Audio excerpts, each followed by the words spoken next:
Welcome to Buffalo Gameday Recap. I'm Thad Brown along with A.J. Feldman. And A.J., the Bills knock off the Ravens. Look, a huge win, 27-25. I mean, this was a big game. I can't tell you how many Bills fans I talked to who said they were ridiculously nervous going into this game. I get it. It was a big game. And we might, at the end of the year, in 3 weeks, decide that these were the two best teams remaining in the NFL playoffs. We'll see how it goes the next few weeks. But the thing about this game is that the story on Monday, story one, is going to be playoff Lamar Jackson showing up again and making the mistakes. Story two is going to be the number of players on the Baltimore side who helped him. You're going to have to get down the list a little bit before you're talking about good things the Bills did. Not that the Bills didn't do anything good. They did a number of things that helped them win this game, and I think we start with the way they created turnovers. Yeah, you know, playoff Lamar, he turns the ball over. Well, someone's got to get those turnovers. The first one, obviously, you know, it kind of comes right to Taylor Rapp. He doesn't do too much, but he was in the right spot to make the play, playing his safety position. The second one, Lamar basically drops the ball. But how many times do we see, you know, Lamar, a quarterback in the backfield, they drop the ball, they pick it back up, they're able to do it. That's the difference between a field goal or maybe a touchdown, and then the Bills take the ball, run it down the field, and they turn that into a points themselves. And then, of course, Terrell Bernard, just a fantastic play. From him fumbling, forcing the fumble on Mark Andrews. He sat in the locker room, basically just kind of like looked around. He saw him with the ball, gave him a punch, and it knocked it out. So that just quick instincts.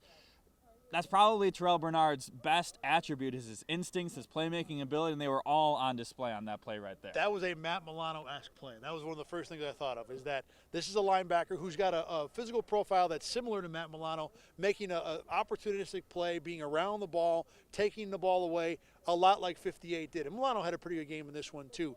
Those turnovers were big. And look, yeah, the first two were much more Baltimore mistakes than Bills' good plays, but the Bernard one is so good. And the time, too, they're up by 5, but the Ravens are certainly finding their footing on offense. They would have had a first down in Bills' territory, down 5, with plenty of time to take the lead, but Bernard stops the drive with one big play. And when you talk about the way this defense played, the numbers weren't great, but the turnovers were. Yeah, that play right there, such a momentum shift. The energy in this building, so nervous. I don't think I've ever felt the collective energy of a building just be that bad. You know, the players, the fans, they were still in the lead the entire time. So it's not like it was doom and gloom, but just everybody's waiting for this thing to go wrong. You know, obviously the Bills have come up short in the playoffs in the past.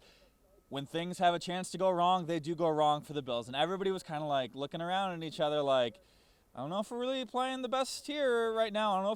I think the Ravens might be playing better than us right now. If this game keeps on going, I don't know how long we're going to stay in front. That play just kind of changed it just like that. Such a big shift, such a big, a turnover, obviously, and really the play of the game. And, of course, plays happened later on in the game that really iced this one in Buffalo's favor. We'll get to those in a minute. But one thing that I thought about going into this game is that when you have a quarterback like Josh Allen and Lamar Jackson on either side, yeah, they're going to play great. They didn't play as great as we thought. But regardless, the anticipation is they're both going to play pretty well. Well, if they both play pretty well, then they pretty much negate each other. That means it's going to take plays from other players on the team that are going to determine a win or a loss. Bernard made the biggest one, but he wasn't the only one. The Bills stacked up big plays, like big plays, important plays, when I say big, and then small plays, little things. Again, in the first half, when the Ravens get first and goal at the 2, that's probably a walk-in touchdown. But I think they got really cute there, the Ravens did. Maybe they did, but regardless, the Bills made the stop. Yep. They got a first down run stop that was solid, a lot of hats on the ball, then get the sack, and they get off the field with a 3. That's important. End of the first half. Yes, was the Trey White pass interference penalty questionable? Sure, but you capitalize on that. You don't get 3, you get 6. You pound that in, and you go into the halftime locker room up 21-10. In the third quarter, when it was 21-19, Matt Milano making the play to knock the 2-point conversion away. On top of that, there were so many opportunities where guys with the ball would take a 4-yard run and turn it into 7 just by fighting. James Cook did it all night long. Khalil Shakir had 1. The Bills made so many more little things in big spots that, to me, piled up enough at the end to where the Ravens had to get 8 to win the game instead of 6 or 5 or only 3. And I've talked about this before on the show. The playoffs in the NFL, every team is good. Just about every quarterback is great. The coaching. some of these games are just about coin flips. Like, it's about giving yourself a chance. It's about putting yourself in the opportunity where even when you're not playing your best game, to make those big plays to turn things around. You just got to keep giving yourself chances. That's what the Bills had to do going into the season. Give themselves a chance. Make the playoffs. You got Josh Allen. See what happens. They did just that. They had obviously a better season than most people were expecting. They get this game at home, which was, I think, also, a big factor here. They talk about in Las Vegas, home field is worth about 2.5 points these days. Well, they win by 2 points, yeah. And if they could have gotten a half, they probably would have. So home field mattered in this game. The turnovers mattered in this game because really, when you talk about it, the Bills on the offensive side of the ball really didn't bring their A game. Not in the second half especially, too, but they were able to find a way to win this game, and it wasn't just about giving yourself a chance to win. It's about not making mistakes before the other team does. Let the other team beat themselves. We talk about it a lot in the regular season when the Bills are playing like the Jets and the Colts and the Jaguars. Let the other team beat themselves. Well, you can do that here in the playoffs, and they did it in this game. They stayed competent, they stayed clean, and they let the Ravens give them this game, and that's fine. You know what? No one's going to ask exactly later on. If they win a Super Bowl, no one's going to be like, hey, remember that Ravens game? Did the Bills really win that game or no? It doesn't matter. They scored more points because the Ravens made more mistakes. That is part of winning at this level in the playoffs. One of the other things that we've been talking about a lot that showed up again in this one is the Bills' offensive line. That's been playing really, really well. Now, look, again, second half, the offense wasn't great, but the Bills still ran for 146 in this game, which is the most the Ravens have given up on the ground all season long. Josh Allen had 1 sack for 1 yard, and even though the offensive line did not dominate in the second half, early in the game, they imposed their will enough for the Bills to take control. You talk about the Bills getting more yards against the Ravens on the ground than they've done any single time for the Ravens this year. I think we said that the exact same thing last week against the Broncos. That's right. So 2 weeks in a row. Yeah, 2 weeks in a row, great rushing defenses. And the Bills, they could have looked at that and said, okay, they're really good on the ground. Let's air this thing out. Obviously, the conditions maybe played a little bit of a factor that today. But the Bills could have just, let's sling it out. Let's do the Josh Allen show. Let's, work our way down the field, passing left and right. They just pounded and grounded their way to this victory tonight. It wasn't pretty. It wasn't the most efficient game on the ground. It's not like they were busting out 15, 20 yards run left and right and center. But they got first downs when they needed to. They kept drives alive. They chewed out the clock. And it really paid off because if this game extended maybe 5-10 more minutes, I think the Ravens probably come back and, maybe take the lead there. But they shortened the game, and they came out with the win. We talk about important players who have to step up. I think the offensive line as a group can be looked at as one of those important players. One of the big topics leading into this game was how big the Bills were on defense compared to the Ravens' offense. The talking point being the Bills weren't big enough, that the Ravens have this giant offensive line, a big fullback, that they might be able to overpower the Bills. And hey, they rolled up 180-some yards rushing. They did get theirs in the end. But you were in the locker room, and this became a thing for the Bills. Give me your read on kind of how they reacted to the whole, are they big enough, and how it impacted this game. Yeah, actually, outside the locker room, Jordan Phillips is just about the first one to come out. We're like, hey, can we talk to you, Jordan? He says, yeah, sure. And then somebody asked a question, I believe it was Tim Graham from The Athletic, about, hey, all these things were said, you guys aren't big enough, you guys aren't strong enough. Did you guys use that as motivation? Jordan Phillips is like, absolutely. Our highlight team put together this video of all the different media heads, the talking heads, putting together clips saying they're not big enough, they're not tough enough, they're not strong enough, the Ravens are going to run all over them. So that was the motivation for this week. The next person we got was Ed Oliver. He's like, we didn't have anything like that. What are you talking about? Nobody did anything like that. You guys weren't supposed to find that out. So Jordan Phillips was very eager to let people know that they heard that message. Other players, not as much. But, people say things like, oh, it's the playoffs. If you need any extra motivation, what are you doing here? Well, like these guys, motivation fuels these players. And I don't think it's about, do you need to be motivated for the playoffs? I think it's about the margins are so small. If you can find that 1/8% that gets you over the top, it might make a difference. And you know why it might have made a difference? The Ravens on their first 2 drives, Derrick Henry had 4 carries for 3 yards. Now, Henry ended up with a solid day, 16 for 80 and a touchdown. But the fact the Bills maybe came out with a head full of steam because they watched this video and were able to stop the run game early, allowed the Bills to get in front and kind of put the Ravens on the back foot. those things might matter. That might be the difference in this game. That little bit of just being jacked up by some video that the team put together. Yeah, did it make a difference? Did it allow the Bills to stop the Ravens' run game for 60 minutes? No, but they did it for enough to win the game and to advance. Late in this game, the Bills are up 5. 4th and goal at the 3. Sean McDermott elects to take the 3 points, go up by 8. Worked out because Mark Andrews did not catch a 2-point conversion that I'm sure he'd probably catch 99 times out of 100. I thought in the moment the Bills should have gone for the win because I'm always of the opinion that you take as many chances to win as you can get. You get a chance to win there, even if you miss it, you still get a chance to win by defending the Ravens, even if you're up 5. Give me your take on that and what you think the Bills should have done. Because the one caveat I'll say to this is that the Ravens tie the game and then win in overtime. The only thing we're talking about all summer is Sean McDermott kicking a field goal in that spot. And then it's the same old Sean McDermott. Exactly. It's same old Bills. I agree with you. In the moment, I would have gone for it.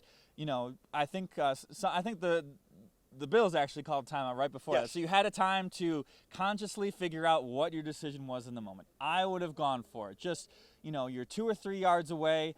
I believe earlier, maybe in that drive itself, you saw, I think they had maybe a 3rd and 3, maybe at the same length. They spread them out. Josh Allen gets the ball, quarterback draw up the middle. It was a very kind of obvious play call, but you go with your bread and butter, and it worked out for them. So personally, in that moment, I would have said, hey, you know, our defense is, you know, kind of giving up yards. We can't rely on these turnovers. So I thought, let's see if we can get our guys up, 2 scores, put this game away. So personally, I would have gone for it. But, you know, the fact that it was to go up by 8, I think also plays a big factor in it, whether or not 7, because now the 2-point conversion, A, it's a great way to get that stop, and B, if you're down 7, the Ravens don't have a chance to win that in regulation by going for 2 if they decide to go that route. I didn't hate it. Like I totally understand it. It wasn't. I don't think it was the wrong call. I would have gone for it, but because it's 3 yards, because you get to go up by 8, I do think it makes enough sense that it's fine. You're the one who's on social media more than me. Did you see any of the analytics people tweeting out exactly what it was? For people at home to understand this, at that point in the game, I was just about to leave the press box to come down to get ready for the post-game show. So it was fire off my tweet of my opinion and then leave it out there in the ether and let people handle it on their own. Didn't hate the call, but at least wanted to bring it up. I think with this game, there has to be a little concern with this defense going forward. Again, they allowed 416 total yards of offense. They gave up 7 third-down conversions on 10 tries for the Ravens. Now, some of it I'm not upset about because the Ravens' offense is just that good. Yeah. You can't sit there and expect the Bills to shut this kind of offense down. And the Chiefs, who they'll play next week, are not in the same realm as the Ravens. Now, the quarterback is, but the rest of the offense is not. Regardless, third-down defense has been an issue for the Bills. Deep down secondary has been an issue for the Bills in terms of players running free. There were multiple instances where guys were just absolutely wide open in this game. And, yeah, the Chiefs don't have A.J. Brown and Jamar Chase and T. Higgins, but they got a quarterback and an offensive coordinator that'll take advantage of that kind of stuff. And, injury happened today, Taylor Rapp, so now potentially Cole Bishop getting the starts next week. We'll see what happens with Taylor Rapp, but certainly comes off the field, goes into the medical tent, tests to get carted out. I believe it was a hip injury ruled as. So the fact that, he's got a hip injury and he can't walk his way to the locker room certainly doesn't spell a great thing for him. But no, the defense has some things to figure out. But obviously, once again, they're going to face another great offense. You can only do so much. And I think part of the fact that this defense is going to be looked as, kind of maybe an issue based on the yardages of today's game, is that the Bills' offense didn't exactly light it up on the Ravens today. I think Bobby Babich had a pretty good day, all things considered, even though the numbers were big. There were a number of situations. Again, he got this run defense at least ready to go early. He was able to get the Ravens off the field. I mean, his team did force turnovers, did create enough confusion. And the thing with Derrick Henry against the Bills so far has been those big runs. The 80-yarders that just broke them. I think it was maybe in the third quarter, Derrick Henry takes one on the left-hand side. Damar Hamlin, he's the only one with a chance to make that tackle. Steps up, does his job. He's given up a lot of pounds in that matchup. So that was just a nice play from Damar Hamlin there. There were actually a number of plays where I don't know if it was Hamlin, but It was safeties. It was guys making the tackle to make sure Henry didn't get totally out the gate. Joe Brady, though, as much as I think he's done a good job all year, and the Bills put up 21 points in the first half, in the second half, there was a swing pass to Dawson Knox on a 3rd and 5 that I just hated. You're taking the ball out of Josh Allen's hands, giving it to one of your playmakers who's not high on the list of guys who's getting 5 yards on his own. Especially on that type of play. Exactly, on a receiver screen, essentially. And then the 3rd down play before the field goal where the Bills kicked to go up 8 was a misdirection keep by Josh Allen. Now, look, I think everybody in the building thought Josh Allen was going to get the ball, which is fine, but run him on a power play. Let linemen lead him. Don't try and get it on misdirection. So Brady did not have the best day in the world. Another thing that would have been a long conversation in the offseason if the Bills don't win this contest. Yeah, and the thing coming in this season, the receivers, other than Khalil Shakir, nobody really stepped up in this game. You know, we've got the scoreboard, you know, the stat boards, and you know, here at Highmark Stadium. Every single time I looked, I saw Josh Allen's passing stats and I saw Khalil Shakir's receiving stats, and I'm like, these seem like they're just about the same numbers. And that was basically, you know, the game today. Looking at what the receivers came up with today, Amari Cooper not in the box score. One target. Yep. One target that wasn't even close to him. Keon Coleman, one catch for 5 yards. Samuel 2 for 9. Mm-hmm. Yeah. So that is another thing. Look, I don't know if the Bills are hiding the receivers. I mean, this would have been the game where if you have that hidden, this is going to unveil it. So yeah, I mean, look, receivers are going to continue to be an issue now. The Chiefs don't have quite the talent in the secondary that the Ravens do. The Chiefs are going to go at it a little different way. They do have Trent McDuffie, who's a really sticky corner. Especially against a guy like Khalil Shakir. Exactly. So, you know, again, there are the Bills down the field, both sides of the ball have issues when it comes to defending receivers and attacking with receivers. But they were able to get it done in this game, and it's because they are better up front and better when it comes to a playmaking group on defense. Better up front on offense with the offensive line and good playmakers on defense, at least in the front 7 to create turnovers. And, hey, Taylor Rapp and DeMar Hamlin were involved in the turnover creating as well today. Let's talk a little bit real quick about the Chiefs and next week. And, look, this Bills team has been constructed over the years with an eye on this game. Exactly. You know, taking care of the Chiefs. Yeah, this was the team they matched up poorly against. Right. So that's a great sign that they got past this hurdle. Doesn't mean you're going to go take care of the Chiefs, though. The Chiefs are still a good team, and as many times as you can be set up to beat them, they can still cause you problems. The Chiefs have done a better job of addressing their issues at offensive tackle and at second corner, where the Bills beat them up in the first game here. Give me kind of your early read on Bills-Chiefs for next week. I think, you know, on paper, you know, the way they've been playing down the stretch, I think the Bills are playing better football right now. Problem is the Chiefs are getting better. You know, ever since, you know, their loss to the Bills here, and then when they had that stretch where they were just winning by the seat of their pants, they started figuring things out on offense. They started moving the ball down the field. They were actually having Patrick Mahomes making plays, like you said. They kind of figured out their left tackle. So I think the read is just that it's the playoffs. There's 4 teams left. There are 4 teams left who can win the Super Bowl, and the Buffalo Bills have somehow put themselves in a spot to be one of those 4 teams. I'm kind of laughing at myself because you think about all the analysis we did going into Bills-Ravens, and this game turned on the Ravens basically like having brain fart after brain fart, you know, in this game, dropping passes, turning the ball over. That's what determined this game. So we could sit here and break down Bills, Chiefs all day long. You know what's going to come down to? One team making a mistake, some coach making, you know, that's what it's going to come down to. These teams are so close and so evenly matched that, yeah, we're going to have some fun talking about what's important, what's not important, but it will probably come down to which team makes less mistakes. But like you said, go ahead. Yeah, key moments, key plays, key decisions, all of which have basically favored the other team in these playoff losses. Andy Reid besting Sean McDermott. Patrick Mahomes certainly besting the Chiefs' defense. The offense not defense. Yeah. And you know, the offense just not making enough plays when it mattered. So I think it's just about time for us to go home, dear Thad. The lights have been turned out. You don't got to go home, but you got to get out of here. Look, Bills and Chiefs next week, like you said, a great moment for the Bills. This team that a lot of people thought would take a step back this year is now in the AFC Championship for the second time in the McDermott-Allen era. All right. All the lights are failing. We're going to get out of here. For AJ Feldman, I'm Thad Brown. Remember, you can check out Buffalo Gameday Recap at rochesterfirst.com. Click on the sports tab. Click on 8 Sports Extra. You can also find us on YouTube and wherever you get your podcasts. Normally well lit, but not so much tonight. Next week, Bills Chiefs for the right to go to the Super Bowl. We will talk about it then. For AJ, I'm Thad. See you later.